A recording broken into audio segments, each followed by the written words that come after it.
कार्यक्रम के पुण्यार्चक हैं स्वर्गीय श्री माणिकचंद जी बाजे एवं धर्म पत्नी श्रीमती मोहिनी देवी कुचामन सिटी अहमदाबाद की स्मृति में पुत्र एवं पुत्रवधू श्री पारस जैन बज, श्रीमती कुसुम जैन बज, श्री प्रतीक जैन, श्रीमती श्वेता जैन, पौत्री सनाया, पौत्र कयान, श्री पराग जैन, श्रीमती मेघा जैन, पौत्र आरव, रिद्यान एवं समस्त बज परिवार अहमदाबाद।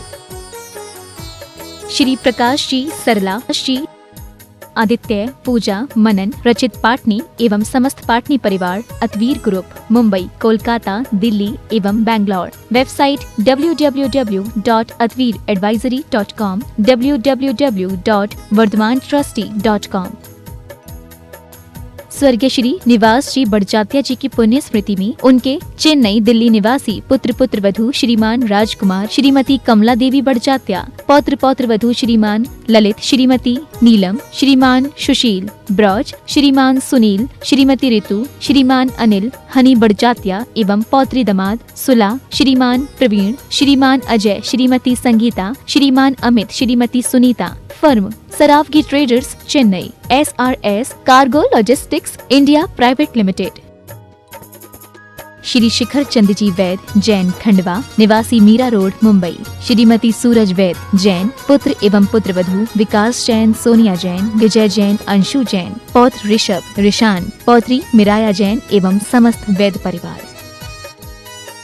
श्री चंदर सेन, विनोद कुमार जैन, रामपुर वाले, VKJ projects private limited, Dehradun. श्रीमान अजीत, श्रीमती नीलम पाटनी, मणिपुर, इम्फाल, पुत्र पुत्रवधू श्रीमान अनिल, श्रीमती नीतिका, पौत्र महक मंत, वेदिका, गुवाहाटी, पुत्र पुत्रवधू श्रीमान अजय, श्रीमती निकिता, पौत्री टियारा, हुनर, दिल्ली, पुत्री Anu, Vineet, Disha, Nitya. Firm AN steel. Shrimati Kamlabai Thole, Shri Kailash Chandra ji, Sudha Thole, Prakash Chandra ji, Saroj Thole, Shri Munish, Shrimati Shobhana Thole, Kopargaon, Maharashtra. Shri Suresh ji, Shrimati Rani Jain, Daltonganj, Bihar. Shriman Sandeep जी, श्रीमती लीना सरावगी, कलकत्ता। श्रीमान विज्ञ जी, श्रीमती ममता पाटनी, इंदौर। श्रीमान नीरज जी, श्रीमती नेहा जैन, कलकत्ता। श्रीमान राहुल जी, श्रीमती सुरभि अग्रवाल, आगरा। डॉक्टर अभिजीत जी, श्रीमती हर्षना जैन, जबलपुर। श्रीमती यतन कुमारी, श्रीमान विशाल, मधु, दिशा, निमिषा, मयंक जैन, निवासी आगरा। श्री संजय जी, सीमा, शैलजा, श्रेयांश, शिलोंग। राहुल जी, संयोजना, आर्यन, आगम छाबड़ा, सूरत। श्री सुरेश अजमेरा, श्रीमती विनोद अजमेरा, दिल्ली। श्री नितिन अजमेरा, श्रीमती शेफाली अजमेरा, गौरव अजमेरा, न्यूयॉर्क। श्रीमती सरोज, श्री सुनील, आशिका, प्रतीक जैन, अंकित एवं Khushboo Pataudi. Firm Saroj roofing private limited, Cochin.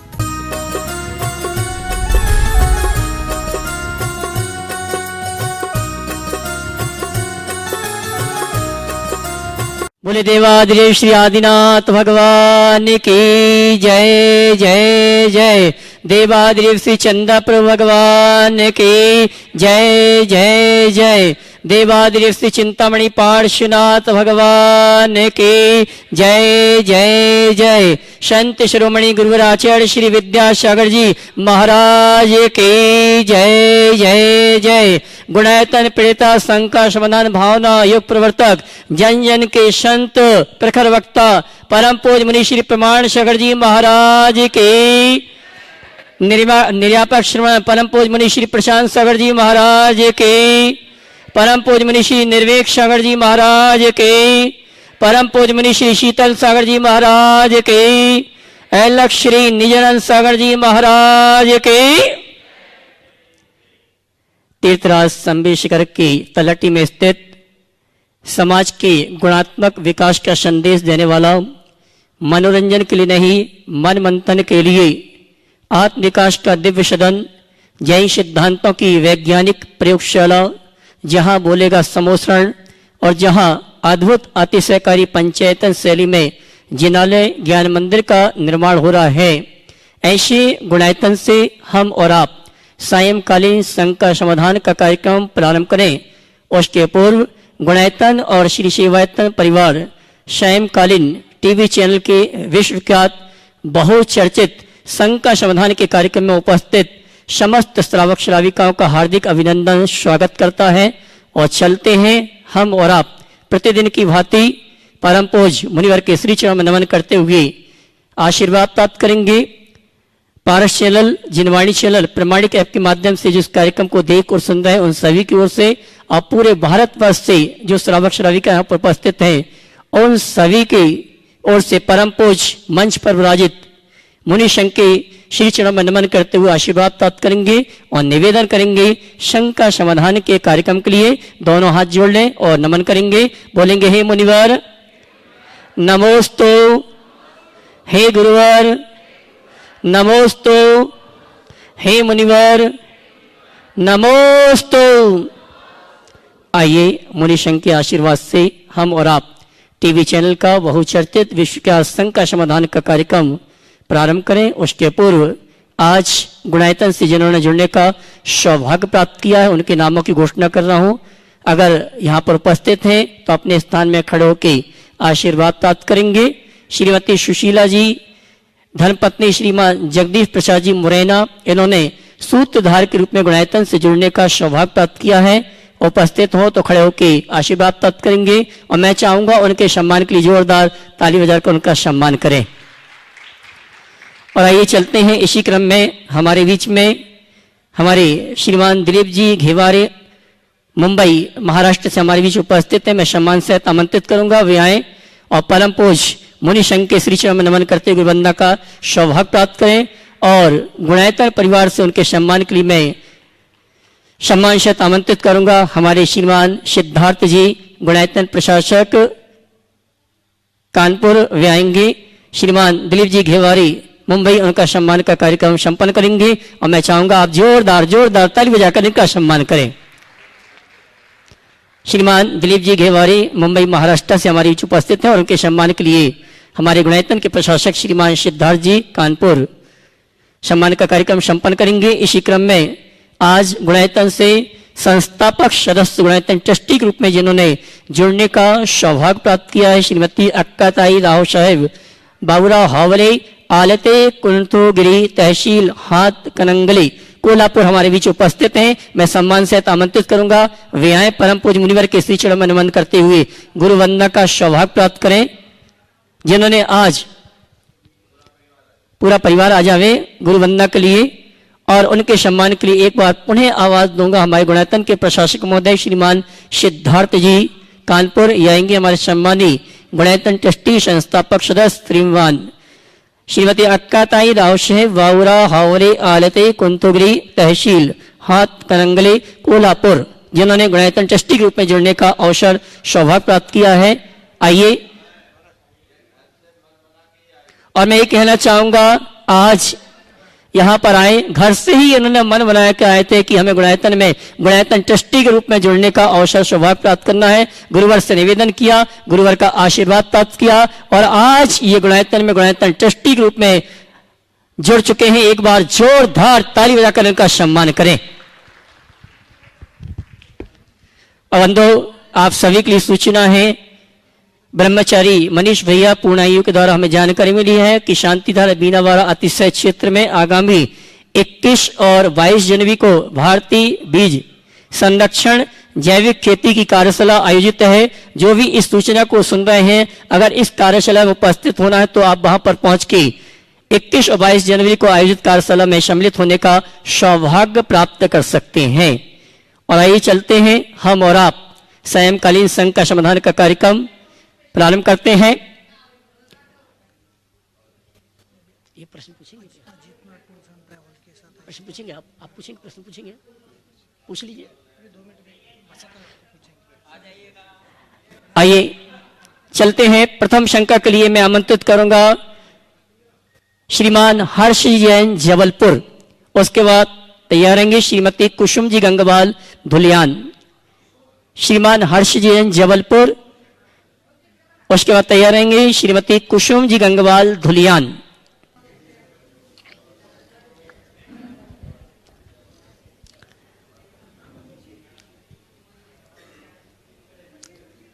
नमोस्तु महाराज जी।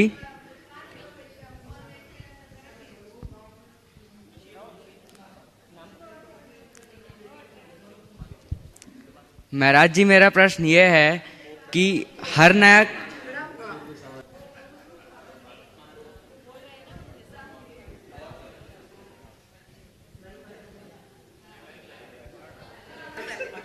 बोलो, आजा। हाँ, बोलिए। नमोस्तु महाराज जी। महाराज जी, हर नया कर्म करने के पहले शंका उत्पन्न होती है और साथ ही भय भी उत्पन्न होता है, ऐसा क्यों? देखिए, कोई भी नया काम करने के पूर्व अगर शंका भय उत्पन्न हो तो उसकी दो वजह है। सबसे पहली बात कि ऐसे व्यक्ति के अंदर आत्मविश्वास की कमी है, और दूसरी बात उसकी सोच नकारात्मक है। यदि अपने अंदर आत्मविश्वास की भावना जगा लो और सोच को सकारात्मक बना लो तो कार्य शुरू करने के पहले शंका और भय उत्पन्न होने की जगह उमंग और तत्परता प्रकट होगी। मन में उमंग जगना चाहिए कि मैं कैसे काम करूं, और काम को हाथ में लेते ही उसका रिजल्ट सामने दिखना चाहिए, तो उसका परिणाम अच्छा होता है। नमोस्तु महाराज। श्रीमती इंदिरा जी छावड़ा, क्षमा करना, श्रीमती कुसुम जी गंगवाल धुलियान, उसके बाद तैयारेंगे श्रीमान रितेश जी सिलीगुड़ी। ओम। गुणायतन प्रणेता मुनि ईश्वर श्री प्रमाण सागर जी महाराज के चरणों में नमोस्तु। मंचासीन सभी मुनियों के चरणों में नमोस्तु। गुरुदेव, मेरी जिज्ञासा यह है कि कुरल काव्य और नीति वाक्य दोनों में ये आया है कि अत्याचार सहन करने वाला अत्याचार करने वाले से ज्यादा पापी होता है, और आगम में जितने भी प्रथमान युग के शास्त्र हैं उनमें हमने पढ़ा है कि हमको अगर हमारे ऊपर कोई अत्याचार करता है तो हम लोग को उसे सहन करना चाहिए ताकि हमारे कर्मों की निर्जरा हो और आगे के भव में उसे हमारा वेड़ छूट जाए। तो गुरुजी, इस परिस्थिति में मेरी अपनी मनोभावना यह है कि मैं जब यदि मुनि इस वर्तमान में मनुष्य पर्याय में हूं तो मुझे अपने कर्मों की निर्जरा करना चाहिए और सहन करना चाहिए, लेकिन देखने वाले सब कहते हैं कि तुम ज्यादा पापी हो क्योंकि तुम्हें ऐसा नहीं करना चाहिए। गुरुजी, मार्गदर्शन। देखिए, दो चीजें हैं, एक है नीति और एक है अध्यात्म धर्म।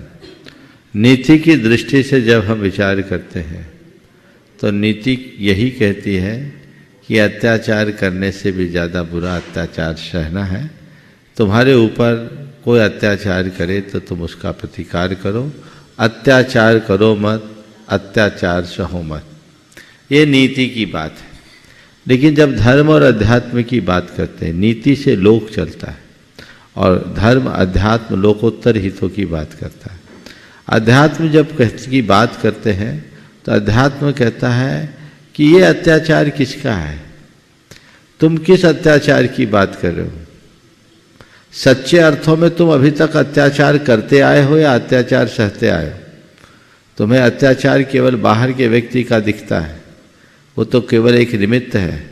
असली अत्याचार तो अपनी सीमा रेखा का उल्लंघन है जो तुम्हारे द्वारा हो रहा है, अपनी मर्यादाओं का हनन है जो तुम्हारे द्वारा हो रहा है। वो अत्याचार तुम कर रहे हो और उसके परिणाम स्वरूप कर्मों के अत्याचार को तुम सह रहे हो। तो अत्याचार सहो मत, अर्थात कर्मों के अत्याचार का अंत करो। न कर्म बांधो न कर्म भोगो, कर्म की जड़ उखाड़ो, उसे काट फेंको। इसी का नाम साधना है। तो जो कहा जाता है, सुनो पूरी बात को, अध्यात्म कहता है तुम्हारे ऊपर कोई अत्याचार कह रहा है, लोग कह रहे, तुम पर तो कोई अत्याचार कर ही नहीं सकता। तुम चुप रहोगे तो अत्याचारी पीठ दिखाकर भागेगा, तुम प्रतिकार करोगे तो हावी होगा। इसलिए चुप रहो, शांत रहो, क्षमता रखो। कर्म की जड़ उखाड़ने की प्रक्रिया है ये, पर वह साधना की बात है, लोक नीति की बात नहीं। हम लोगों के साथ मुश्किल तब खड़ी होती है कि लोक नीति में साधना और साधना में लोक नीति को प्रविष्ट करा देते हैं। नीति का काम नीति से होना चाहिए और अध्यात्म साधना का काम अध्यात्म साधना से होना चाहिए। साधना वैयक्तिक होती है, नीति समष्टिगत होती है। अगर पहली बात को लोग भूल जाएंगे तो लोग में अराजकता फैलेगी, और दूसरे साधक यदि उसी नीति को अपना लेंगे तो उनकी आध्यात्मिकता खंडित होगी। वस्तु के स्वरूप को जब हम पहचान करके काम करते हैं तो हमारे जीवन में कभी किसी तरह की दुविधाएं आती ही नहीं है। असली अत्याचारी को पहचानो और असली अत्याचार को जानो। समझ गए?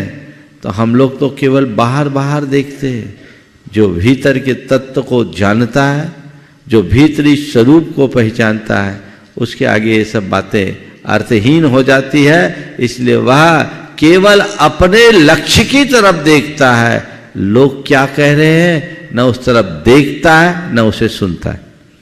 हमारे लिए क्या संदेश है गुरुदेव? आप तो साधक है, साधक के लिए संदेश बता दिया मैंने, जिसके लिए जो संदेश है सबको दे दिया। तुम देखो तुम हो क्या, जो तुम हो उसके अनुरूप कार्य करो।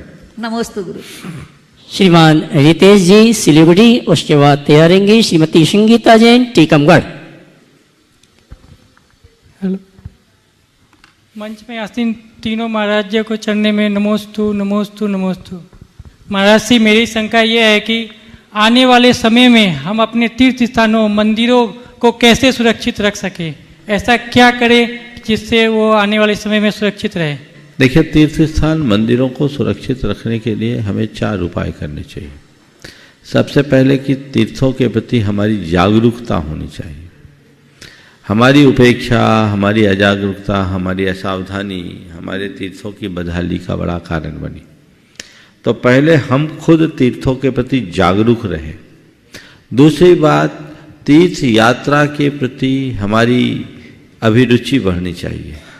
हम तीर्थ क्षेत्रों में जाएं ताकि वहाँ लोगों के अधिक से अधिक जाने पर उसका रखरखाव, प्रबंध, संचालन अच्छा हो सके, आपकी उपस्थिति भी अच्छी बन सके। ये दूसरा प्रयास वहाँ होना चाहिए। तीसरा प्रयास, जितने भी तीर्थ क्षेत्र हैं वहाँ का प्रबंध तंत्र व्यवस्थित होना चाहिए, योग्य हाथों में होना चाहिए और वो उसको इतने सुचारू रूप से चला सके ताकि किसी भी प्रकार की कठिनाई ना हो सके। और चौथा जो सबसे महत्वपूर्ण प्रयास है, हर तीर्थ क्षेत्र के इर्द गिर्द बसे लोगों के साथ अपना अच्छा संवाद स्थापित करके उन्हें अपने तीर्थों का अंग बना लेना चाहिए। यदि वो अंग बन गए तो हमारे तीर्थों पर कभी कोई संकट नहीं आ सकता, कोई खतरा नहीं। और आइए श्रीमती संगीता जी अपनी शंका का समाधान प्राप्त करें। उसके पूर्व गुणायतन के निर्माण मंत्री अहिंसा विंडर परिवार श्रीमान बिपिन जी और उनकी बिटिया सिद्धि जी दिल्ली को आमंत्रित करूंगा। वे आए मंच पर परम पूज्य मुनिवर के श्री चरण नमन करते गुरुवर का आशीर्वाद प्राप्त करें और उनके सम्मान के लिए आमंत्रित करूंगा। हमारे गुणायतन के सीईओ साहब श्रीमान सुभाष जी वे आएंगे। श्रीमान बिपिन जी अहिंसा विंडर दिल्ली निर्माण मंत्री गुणायतन, उनका सम्मान का कार्यक्रम संपन्न करेंगे और अगला प्रश्न भी इन्हीं के माध्यम से होगा। श्रीमती संगीता जी टीकमगढ़। हाँ, जब तक सवाल करो जी। मुनिवर के चरणों में मेरा त्रैवान नमोस्तु नमोस्तु नमोस्तु। मुनिवर, मेरी शंका ये है कि जो जिनके छोटे बच्चे होते हैं और बच्चों को वो लेकर आते हैं, डायपर पहनाते हैं और फिर विधान में बैठकर बड़ी बोलियां लेते हैं और मारने पे जाकर नारियल चढ़ाते हैं, तो क्या उनको ऐसा करना चाहिए कि नहीं? आप खुद ही बता दो, करना चाहिए क्या? आपसे अब डायपर पहने हैं तो शुद्धि कहाँ है? मल जब तक शरीर के भीतर है तब तक वो मल नहीं होता, जब वो बाहर निकलता है तब मल कहलाता है। मलिन अवस्था में हमारी शुद्धि नहीं है, इसलिए जो भी ऐसा करते हैं उन्हें एक सुरक्षित व्यवस्था बनानी चाहिए। नमस्ते।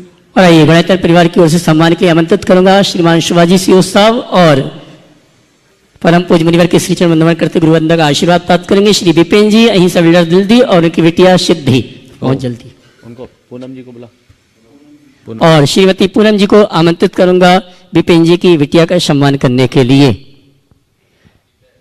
हाँ, आर्किटेक्ट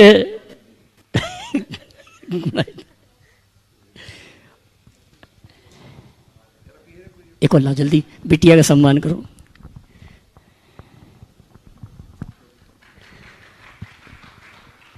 और आइए विपिन जी से चाहूंगा शंका समाधान के कार्यक्रम के लिए एक शंका और उसके बाद तैयारेंगी श्रीमती अक्का ताई राव साहेब बाबूराव हावले परिवार कोल्हापुर अगले प्रश्न के लिए।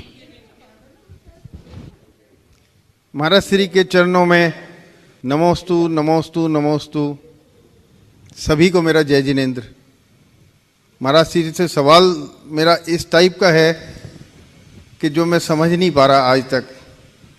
महाराज श्री ये 20 भगवान की मोक्ष स्थली है सम्मेद शिखर, जिसकी जो तलहटी है इसके 50 किलोमीटर की भी जगह पूजनीय है। तो इस माटी की बड़ी विशेषता है, इसकी जो गुणवत्ता है वो इतनी स्ट्रांग है कि यहाँ हर काम करना कोई आसान नहीं है। उसके बावजूद भी आपने एक ऐसा काम यहाँ पर बीड़ा उठाया है जिसका नाम गुणायतन है। वो कितने उसकी गुणवत्ता होगी, थोड़ा उस पर मार्गदर्शन मुझे दें कि ये बनने के बाद समाज को और आने वाली जनरेशन को इसका फायदा क्या होगा, किस तरह से इसका लाभ होगा।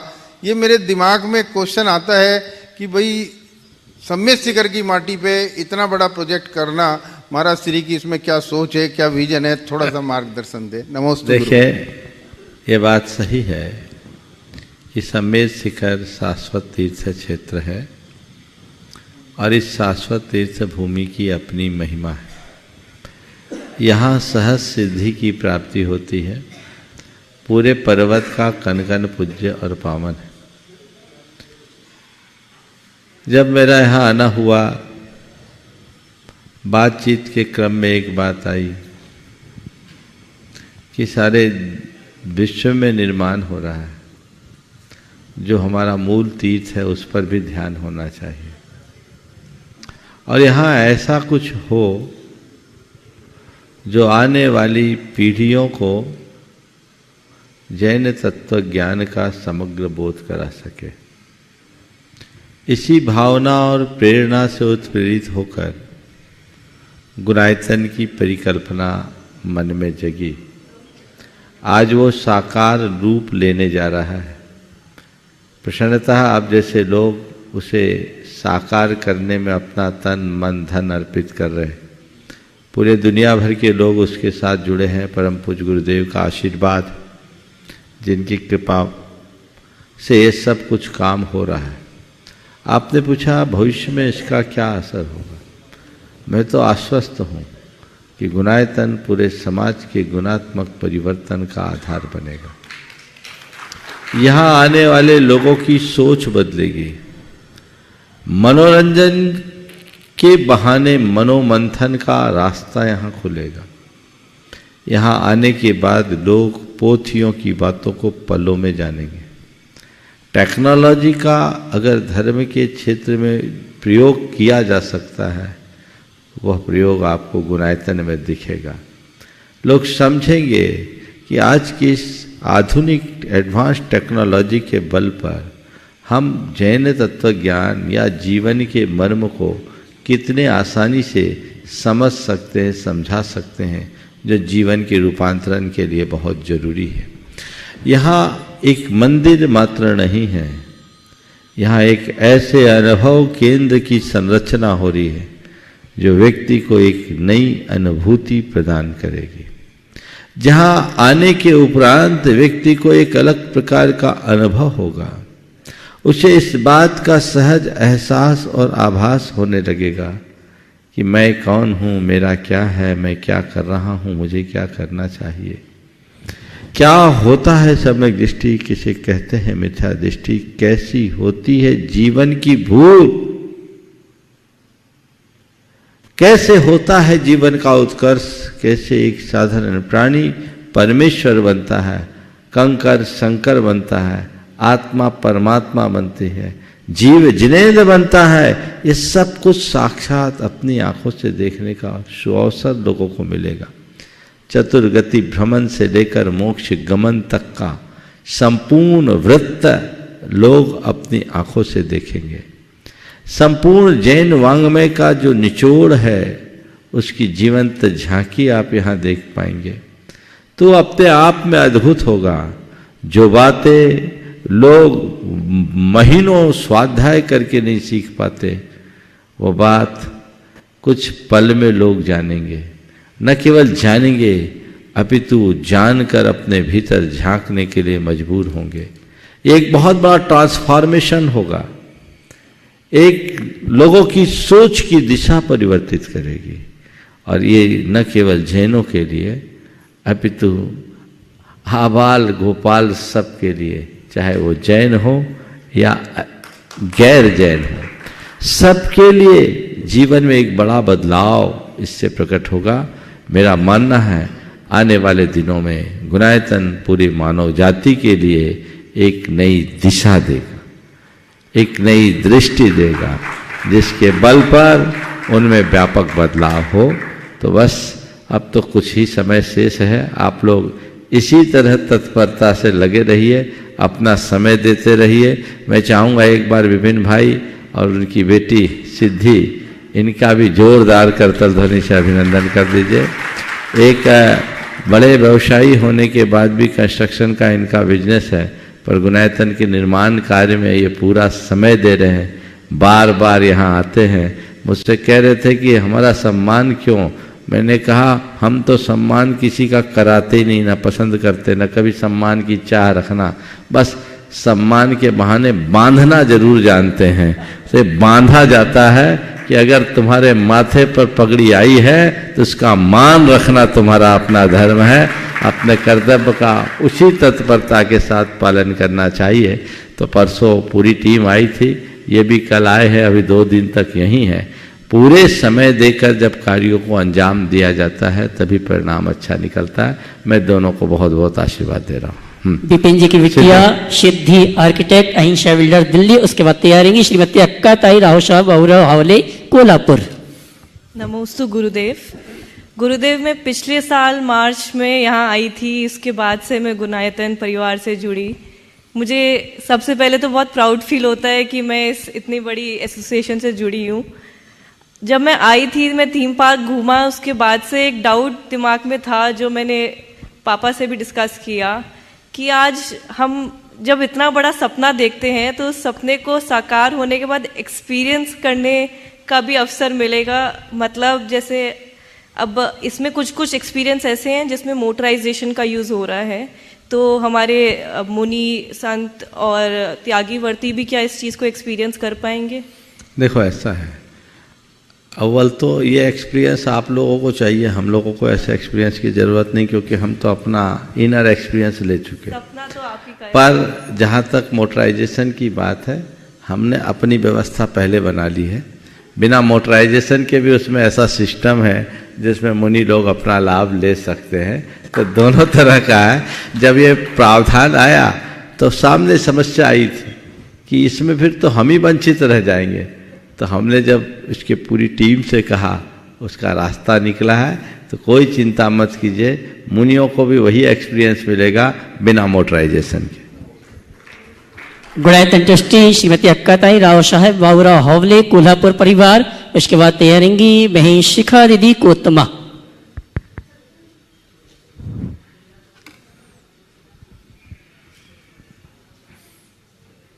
नमस्तु गुरुदेव, नमस्तु गुरुदेव, नमस्तु गुरुदेव। हम यहाँ आएंगे और प्रश्न पूछेंगे, ऐसे मन में भी नहीं था, लेकिन आज योग आया है, इसी के वास्ते मैं पूछ रहा हूँ। मैं माफ़ी चाहता हूँ और मराठी में बोलता हूँ। महाराज जी, देशात जैनों की जनसंख्या कमी हो रही है और उसमें भी सिद्ध क्षेत्र पे बहुत अच्छा चलता है, शहर में भी बहुत अच्छा चलता है, लेकिन छोटे छोटे गांव में हमारे जो तरुण आहेत ते तरुण लोक व्यसनाकडे जास्त झुकले जात आहेत। मी गेली जवळजवळ 30-40 वर्षे आमच्या गावामध्ये मी धार्मिक कामात सहभागी असतो। सातत्यानं 25 वर्षे व्याख्यानमालेचा मी संयोजक पण होतो। पण माझ्या दृष्टीला आता माझ्या दुःखाची गोष्ट अशी आहे की व्यसनाधीनामध्ये आमचे तरुण जास्त वाहत आहेत। ह्याच्यासाठी आम्ही काय करू शकतो, एवढा आम्हाला सांगा। देखिए, आपकी बात कुछ मैं समझा हूँ। महाराज तो मराठी जानते हैं, बोलते हैं, तो कुछ होगा महाराज सुधार लेंगे। महाराज जी, मैंने जैसा समझा है, इनका कहना यह है कि तीर्थ क्षेत्रों में, सिद्ध क्षेत्रों में, शहरों में तो ठीक है, लेकिन छोटे छोटे गाँवों में जो हमारी युवा पीढ़ी है वो व्यसनग्रस्त होते जा रही है। 30-30, 40-40 साल की उम्र के युवाओं में जो साधु संतों के संपर्क से दूर रहते हैं, व्यसन बहुत अधिकता से बढ़ रहा है। उनके लिए क्या मार्गदर्शन है, यही पूछना चाहते हैं ना? देखिए, बहुत अच्छी बात। देखो, एक बात मैं बोलूं, अगर तुम्हारे अंदर भाव को समझने की क्षमता है तो भाषा बाध्य नहीं होती, भाषा बाधक नहीं बनती, वो खुद अपना अर्थ देने को बाध्य हो जाती है। मैं समझ रहा हूँ, मैंने उनकी बात समझ ली, वो भी हमारी बात अच्छे से समझ रहे होंगे, कोई दिक्कत नहीं है। आपने जो बात कही, सबसे पहले तो मैं कहूँगा एक बार जोरदार करतल ध्वनि से इस परिवार का अभिनंदन कर दीजिए। अभी जब मैं संघा संवर्धन के लिए आ रहा था तो ये बाहर प्रतीक्षा में थे कि हम कुछ भाव लेकर आए हैं और हमें गुणायतन से जुड़ करके अपना कुछ योगदान देना है। ऐसे ही भाव जिनके होते हैं वही अपने जीवन का पथ प्रशस्त करते हैं। आज ये गुणायतन परिवार से ट्रस्टी के रूप में जुड़े। अक्का ताई कौन है इसमें? अच्छा ठीक है, ये बहुत अच्छे भाव लेकर आए, तो मैं उनको आशीर्वाद देता हूँ और मैं यही चाहूँगा, आप जुड़ गए हो तो अब आप गुणायतन के हो गए हो और अब अपनी जिम्मेदारी को और बढ़ाओ, जुड़ो और जोड़ो, ये लक्ष्य अपना होना चाहिए। आपने जो सवाल किया कि युवा पीढ़ी में जो वैष्णव की प्रमुखता हो रही है, प्रबलता हो रही है, उसे कुछ कैसे रोका जाए। गुणायतन जैसा जो उपक्रम है ना, उसे ही रोकने का एक रास्ता है। मुझे पक्का भरोसा, एक बार जो गुणायतन आकर के देख लेगा ना, भविष्य में उसका चित्त ऐसा फेरेगा कि कभी व्यसन बुराइयों का नाम ही नहीं लेगा। मैं आपको आगे की बात क्या बोलूं, इस गुणायतन का अभी तो निर्माण नहीं हुआ, लेकिन इसके निर्माण में रचने लगने वाले बहुत सारे गैर भारतीय लोग, मैं गैर भारतीय शब्द का प्रयोग कर रहा हूं, उन लोगों के जीवन में परिवर्तन आ गया। तो यहां तो आप जैनों की बात कर रहे हैं, जन जन के जीवन में बदलाव आएगा। व्यसन बुराई की बीमारी सब जगह है। आप गांव की बात करें, गांव से बुरा हाल शहरों का है।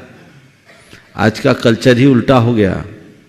उच्च शिक्षा में जो भी लोग जा रहे हैं उनका प्राय रुझान वैष्णव की तरफ बढ़ रहा है, वहीं से सारी व्यवस्थाएं बिगड़ जाती है। तो उसके लिए एक बहुत बड़ा जागरूकता का अभियान जगाना होगा, क्योंकि आज पूरा माहौल दूषित है। पश्चिमी सभ्यता का अंधानुकरण लोग कर रहे हैं, इसलिए इस तरह की हरकतें बढ़ रही है। उनको जब हम धर्म और अध्यात्म से जुड़ेंगे तभी लोग अपने जीवन में बदलाव ला सकते हैं। तो चाहे गांव के लोग हो या शहर के लोग, हम उन्हें धर्म को प्रायोगिक रूप में बताएं, उनकी मर्यादा का उनको बोध कराएं, तो वो अपने जीवन में बदलाव ला सकते हैं। अगले प्रश्न लिए डेंटल सर्जन। हाँ, महाराज कह रहे हैं ऐसे लोगों को सत्संग में लाएं। तो अब सत्संग में लाने का एक उपाय ये है कि सीधे ला पाए तो अच्छी बात है, नहीं तो महाराज को अपने घर में तो बुला ही सकते हैं आप, तो वर्चुअली आप पूरा लाभ लें। महाराज जी, हम एक ऐसी को बाहुबली में लेके गए और महाराज जी एक बात और कह रहे हैं कि जब यात्रा करते हो तो अपने साथ बुजुर्ग आते हो, थोड़े जवानों को भी लाओ, ठीक है ना। बहुत बहुत आशीर्वाद। हाँ, बिल्कुल बिल्कुल महाराज जी। हाँ, एका एसी म्हणजे मागासवर्गीय एका व्यक्तीला आम्ही श्रवण बेळगोळा आम्हाला नेत नाही का म्हटल्यावर आम्हाला त्याला घेऊन गेलो मी, आणि त्यांनी येताना मांसाहार सोडला, फोटो घेऊन आला। ते रोज वंदन करतात आणि आज 11,000 रुपयाची देणगी आज त्यांनी जाहीर केली। सुकुमार कोटावळे त्यांचं नाव आहे, गुणायतनसाठी। हाँ हाँ, हमारा मित्र है। हाँ आपने बताया अभी। हाँ, हाँ, बताया। हाँ, हाँ, वो एसी का है। बहुत बढ़िया। उसको उधर लेके गए थे, उसका परिवर्तन हो गया और उसने आज, अब मैं सहज फोन किया तो उसने बोला गुणायतन के लिए 11,000 दे रहा हूँ। बहुत बहुत आशीर्वाद। नमस्ते महाराज, नमस्ते। और आइए मैं आमंत्रित करता हूँ हमारे जैन समाज की गौरव देखिए, महाराज श्री ने एक और अच्छा सुझाव दिया। देश भर के लोग आते हैं, हालांकि समेत शिखर जी में युवा भी बहुत आते हैं, लेकिन युवा युवतियों का भी यात्रा का कार्यक्रम अगर अलग से बने, हालांकि उसमें भी बहुत सारे झमेले की संभावना है। मैं एकदम युवा युवतियों के तो नहीं कहूँगा, हाँ, पर युवकों को भी तीर्थ क्षेत्रों के लिए उत्साहित जरूर करना चाहिए। चलो। जैन समाज की गौरव डेंटल सर्जन जो अपनी सेवाएं भागोदय में दे रही थी और आगे चल के अपने नगर में क्लिनिक खोल रही ऐसी बहन डॉक्टर पारुल जी कोतमा, उसके बाद तैयार रहेंगे श्रीमान राहुल जी आसनसोल। मेरे और मेरे परिवार का और कोतमा समाज का तीनों मुनिराज के चरणों में बारंबार नमोस्तु नमोस्तु नमोस्तु महाराज जी। महाराज जी, मेरी शंका ये है कि आजकल बहुत इजी वे में गणंत का त्याग तो हर कोई कर देता है, लेकिन ये मनगढ़ंत का त्याग क्यों नहीं करते? जैसे कॉमन वे में बोला जाता है मेरे मन में आता है, मेरा मन बोलता है, ऐसा होता है, जबकि हम लोगों के पास बहुत ही बड़े वे में आगम है और आगम हमें बहुत सूक्ष्म से हर चीज़ बता रहा है, मतलब हम प्रैक्टिकली उसे देख भी सकते हैं और फील भी करते हैं।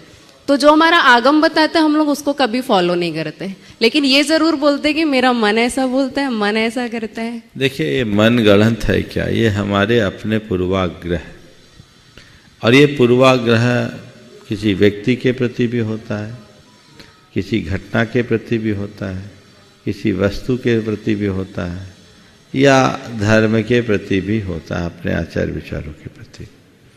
जब तक इस प्रकार के पूर्वाग्रह से हम ग्रसित होंगे, जीवन के वास्तविक स्वरूप का रस नहीं ले सकते। इसलिए व्यक्ति को पूर्वाग्रह मुक्त होकर जीना चाहिए।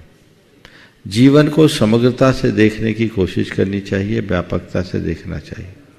व्यक्ति और वस्तु के प्रति अगर हमारे मन में कोई पूर्वाग्रह है तो उसमें हमें क्षमा भाव और उदारता का ध्यान रखना चाहिए।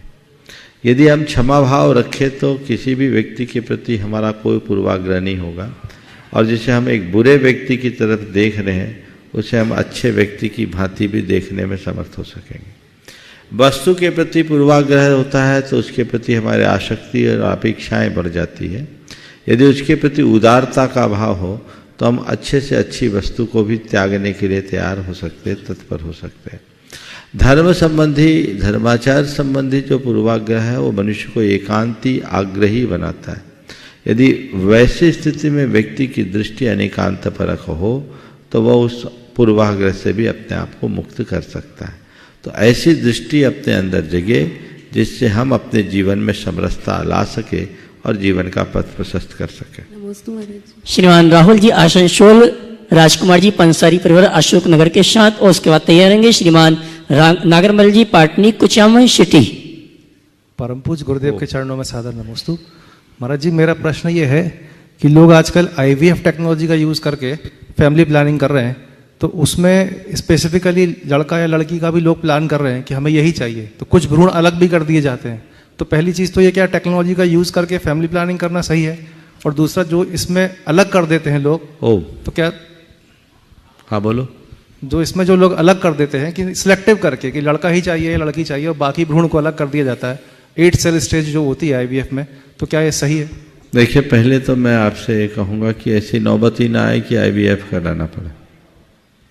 ये सब क्यों हो रहा है? लेट मैरिज सबसे बड़ा कारण, बदली हुई लाइफ स्टाइल ये उसका दूसरा कारण, स्ट्रेस तीसरा कारण, और जीवन के प्रति गंभीरता और जागरूकता का अभाव ये इसका चौथा कारण। तो इन सब चीज़ों पर गंभीरता से विचार करना चाहिए ताकि हमें ऐसी नौबत ही ना आए। दूसरी बात, जो IVF की प्रक्रिया है वो प्राकृतिक नहीं, धर्मशास्त्र इसके लिए अपनी सम्मति नहीं देता, लेकिन अब लोग करते हैं तो इस विषय में मैं अपना कोई अभिमत नहीं देना चाहता, क्योंकि लोगों को संतान का सुख चाहिए और वो एन के इन उपाय ने लेते हैं, तो वो अपनी मर्जी से करें, इसमें मेरी न सम्मति होगी न असम्मति। लेकिन जिस तरह से जो चयन करके भ्रूण की हत्या होती है वो पाप तो उनके सिर पर होगा ही। यदि इस तरह की कोई प्रक्रिया अपनाए भी तो उसे सहज रखना चाहिए, जो हो जाए वही हमारा। ऐसे भी IVF कराने में महीनों लगते हैं, कई प्रक्रियाएं होती हैं और उसमें भी सब लोग सक्सेस नहीं होते, कुछ ही सक्सेस होते हैं। इसलिए सबसे पहली बात, ऐसी नौबत ही ना आए वो प्रयास करें। नमस्ते। श्रीमान नागरमल जी पाटनी कुचामन सिटी, उसके बाद तैयार रहेंगे श्रीमान दिलीप जी घेवारे मुंबई महाराष्ट्र। महाराज श्री के चरणों में, महाराज श्री के चरणों में नमोस्तु नमोस्तु नमोस्तु। महाराज श्री, यह संसार पंच परावर्तनशील है, द्रव्य क्षेत्र काल भाव परिवर्तनशील ये संसार है। तो संसार में सारे क्षेत्र आते हैं, चाहे विदेश क्षेत्र हो, चाहे 5 भरत हो, 5 अरावत हो, तो फिर जहाँ 5 भर 5 रावर्त में पंच परावर्तन होता है तो विद्या क्षेत्र में क्यों नहीं होता है? विद्या क्षेत्र में हमेशा 20 तीर्थंकर ही वर्तमान में क्यों रहते हैं, भविष्य काल में क्यों नहीं होते हैं? देखिए, सबसे पहली बात तो क्षेत्र का परावर्तन नहीं होता, क्षेत्र में रहने वाले जीवों का क्षेत्र परिवर्तन होता है। समझ गए? तो ऐसा क्षेत्र परिवर्तन का मतलब यह है कि लोक में ऐसा कोई क्षेत्र नहीं जहां हम अनंतों बार जन्म लेकर के मरण को प्राप्त नहीं किए। उस अर्थ में देखा जाए तो विदेह क्षेत्र के एक एक प्रदेश में भी हमारा अनंत अनंत बार जन्म और मरण हुआ है। जन्म मरण से रहित कोई क्षेत्र नहीं है। तो जिस विदेह क्षेत्र में क्षेत्र परावर्तन नहीं होता, ये धारणा ठीक नहीं है, इसे सुधार लीजिए। हाँ, काल का प्रभाव विदेह क्षेत्र में नहीं पड़ता। काल का प्रभाव भरत और ऐरावत क्षेत्र के आर्य खंडों में ही होता है, क्योंकि ये अशाश्वत भूमि है। शेष सारी पृथ्वी शाश्वत है, तो वहाँ काल के प्रभाव से मनुष्य और पशु पक्षियों की, तिर्यंचों की आयु, शरीर की ऊंचाई, भोगोभोग के साधन, अनुभव आदि में हीनाधिकता नहीं होती, वो एक रूपता रहती है। हमारे यहाँ हीनाधिकता होती है। 6 काल का परिवर्तन भरत और ऐरावत क्षेत्र के आर्य खंडों में होता है, ये इसका अर्थ है। श्रीमान दिलीप जी घेवारे, मुंबई महाराष्ट्र। उसके बाद श्रीमती इंद्राजी छावड़ा लालमोला। ओम नमस्ते महाराज जी, मंचासीन सभी महाराज जी को नमस्ते। महाराज जी, अभी अभी हमने देखा कि शिखर जी का एक ज्वलंत प्रश्न था और आपकी बहुत बड़ी भूमिका उसमें महत्वपूर्ण थी। मैं संथारा का देखा और ये शिखर जी देखा, उस दोनों समय में पूरे देश का जैन समाज एक साथ हो गया। कोई किसी न दिगंबर था, न कोई श्वेतंबर था, न कोई पंथ नहीं था। लेकिन जब भी ये ऐसे कोई आपत्ति आती है तभी एक होते हैं, बाकी सब फिर अलग अलग अपने अपने होते हैं। इसके लिए क्या करना पड़ेगा? आपत्ति आते हैं और एक हो जाते हैं, ये बहुत अच्छी बात है। आपत्ति में एक हो जाए तो भी कोई चिंता नहीं, लेकिन बिल्कुल सही, अगर हम पहले से एक हों तो आपत्ति ही ना आए, ये और अच्छी बात। लेकिन हम लोगों की आदत खराब है, जब बीमारी आती तभी दवाई लेते हैं। हम पहले से ऐसा प्रिकॉशन लेना सीख लें कि हम हेल्थ कॉन्शियस रखें ताकि बीमारी ही ना आए, अपने दूषित खान पान और हवा पानी से अपने आप को बचा के रखें। अब वक्त आ गया है और समाज को इस विषय पर बहुत गंभीरता से विचार करना चाहिए और उन तमाम उपायों को सामने रखना चाहिए कि हम पर कोई आपत्ति ही ना आए, और उसके लिए एकजुटता और तत्परता सबको दिखानी चाहिए। नमस्ते। श्रीमती इंद्राजी छावड़ा समस्त श्राविकाओं के साथ। उसके बाद अंतिम क्वेश्चन के लिए श्रीमान अंकित जैन घनसौर। मुनिश्री के चरणों में मेरा नमोस्तु नमोस्तु नमोस्तु। मंच पर विराजित मुनिराजों को मेरा नमोस्तु नमोस्तु नमोस्तु।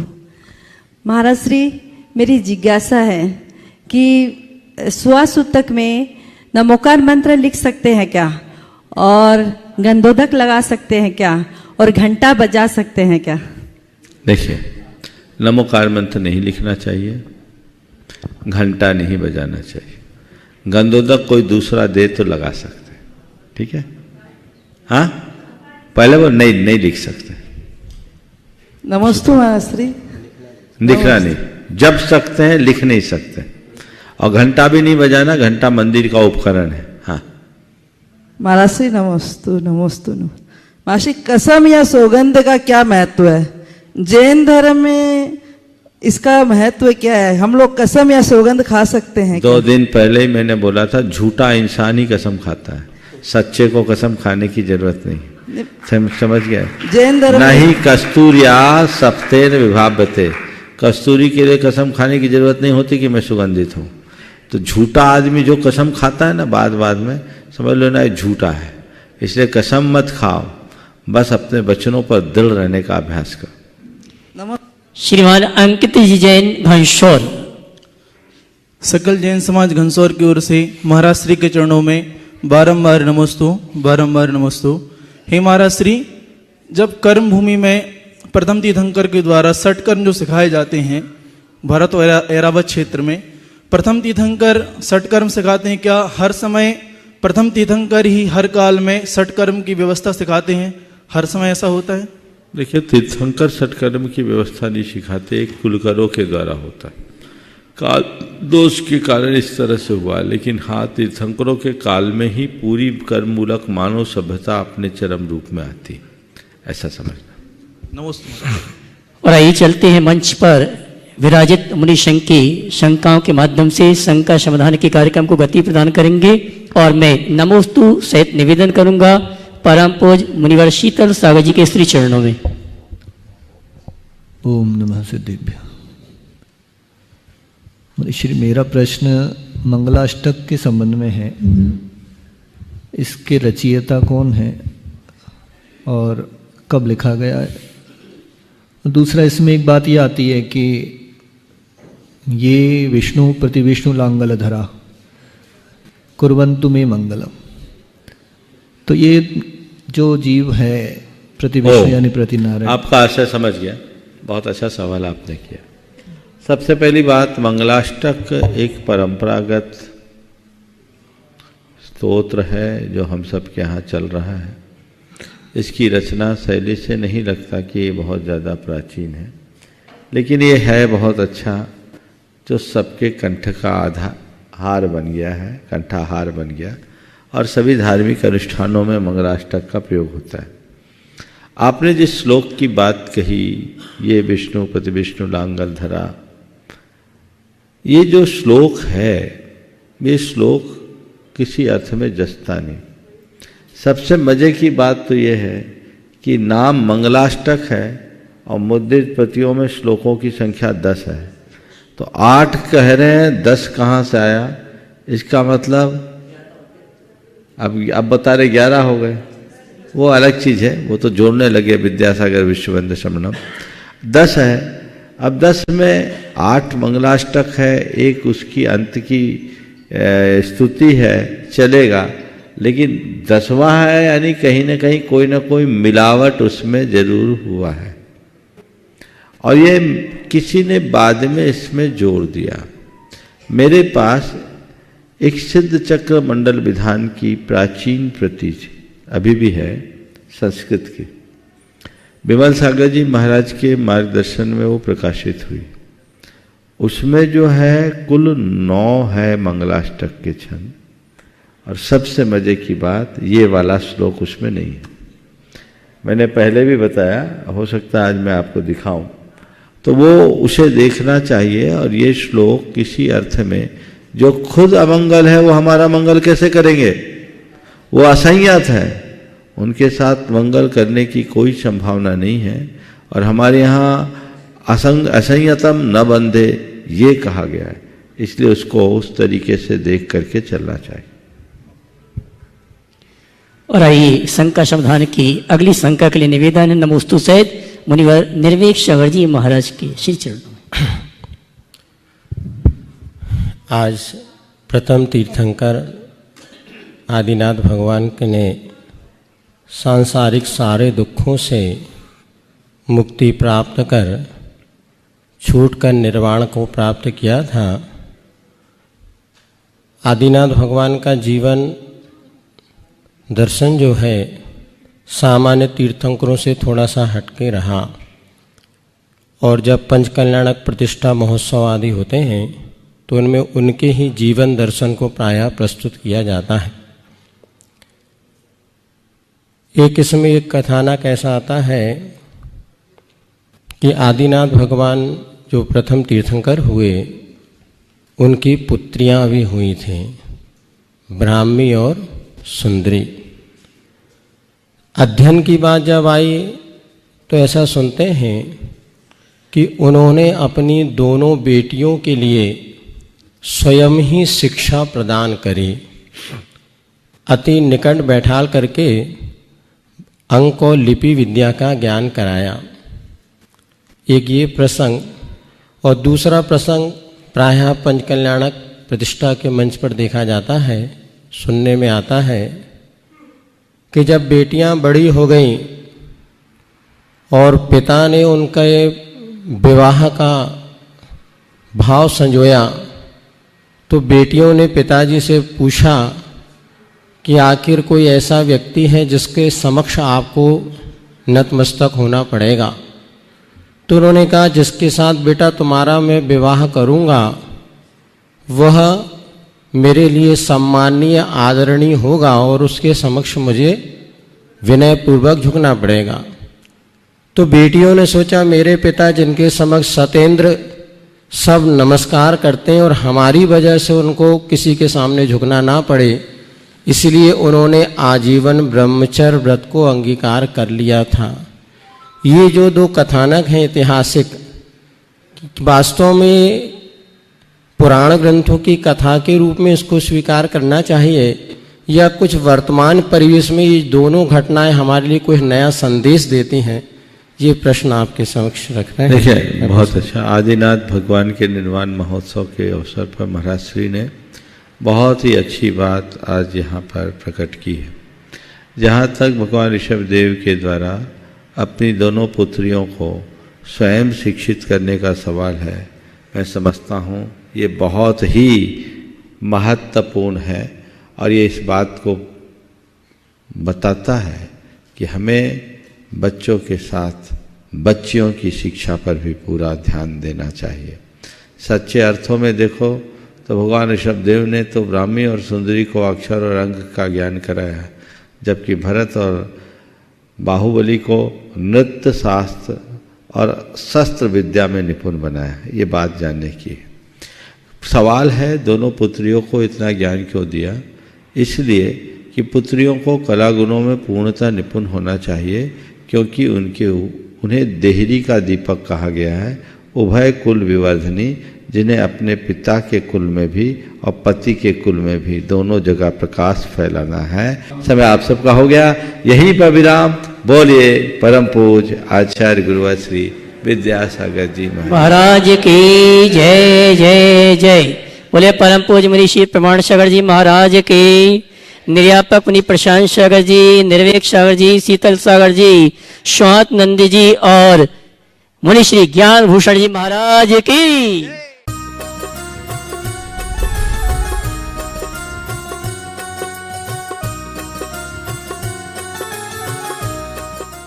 इस कार्यक्रम के पुण्यार्चक थे स्वर्गीय श्री माणिकचंद जी बाजे एवं धर्मपत्नी श्रीमती मोहिनी देवी, कुचामन सिटी, अहमदाबाद की स्मृति में पुत्र एवं पुत्रवधू श्री पारस जैन बज, श्रीमती कुसुम जैन बज, श्री प्रतीक जैन, श्रीमती श्वेता जैन, पौत्री सनाया, पौत्र कयान, श्री पराग जैन, श्रीमती मेघा जैन, पौत्र आरव, रिद्यान एवं समस्त बज परिवार अहमदाबाद।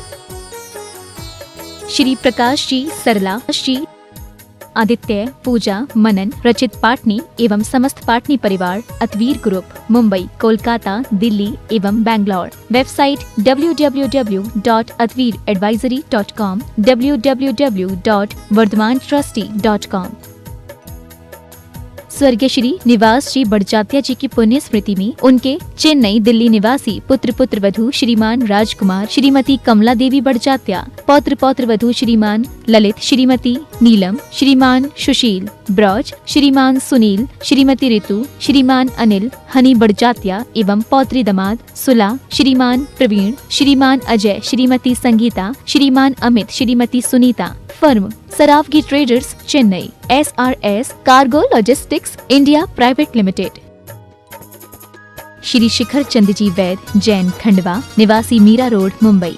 श्रीमती सूरज वैद, जैन, पुत्र एवं पुत्रवधू विकास जैन, सोनिया जैन, विजय जैन, अंशु जैन, पौत्र ऋषभ, ऋषान, पौत्री मिराया जैन एवं समस्त वैद परिवार। श्री चंदर सेन, विनोद कुमार जैन, रामपुर वाले, VKJ projects private limited, Dehradun. श्रीमान अजीत, श्रीमती नीलम पाटनी, मणिपुर, इम्फाल, पुत्र पुत्रवधू श्रीमान अनिल, श्रीमती नीतिका, पौत्र महक मंथ, वेदिका, गुवाहाटी, पुत्र पुत्रवधू श्रीमान अजय, श्रीमती निकिता, पौत्री टियारा, हुनर, दिल्ली, पुत्री Anu, Vineet, Disha, Nitya. Firm AN steel. Shrimati Kamlabai Thole, Shri Kailash Chandra ji, Sudha Thole, Prakash Chandra ji, Saroj Thole, Shri Munish, Shrimati Shobhana Thole, Kopargaon, Maharashtra. Shri Suresh ji, Shrimati Rani Jain, Daltonganj, Bihar. Shriman Sandeep जी, श्रीमती लीना सरावगी, कलकत्ता। श्रीमान विज्ञ जी, श्रीमती ममता पाटनी, इंदौर। श्रीमान नीरज जी, श्रीमती नेहा जैन, कलकत्ता। श्रीमान राहुल जी, श्रीमती सुरभि अग्रवाल। आगरा डॉक्टर अभिजीत जी, श्रीमती हर्षना जैन। जबलपुर श्रीमती यतन कुमारी, श्रीमान विशाल, मधु, दिशा, निमिषा, मयंक जैन निवासी आगरा। श्री संजय जी, सीमा, शैलजा, श्रेयांश शिलोंग। राहुल जी, संयोजना आर्यन, आगम छाबड़ा सूरत। श्री सुरेश अजमेरा, श्रीमती विनोद अजमेरा दिल्ली। श्री नितिन अजमेरा, श्रीमती शेफाली अजमेरा। गौरव अजमेरा न्यूयॉर्क। श्रीमती सरोज, श्री सुनील, आशिका प्रतीक जैन, अंकित एवं Khushboo Pataudi. Firm Saroj roofing private limited, Cochin.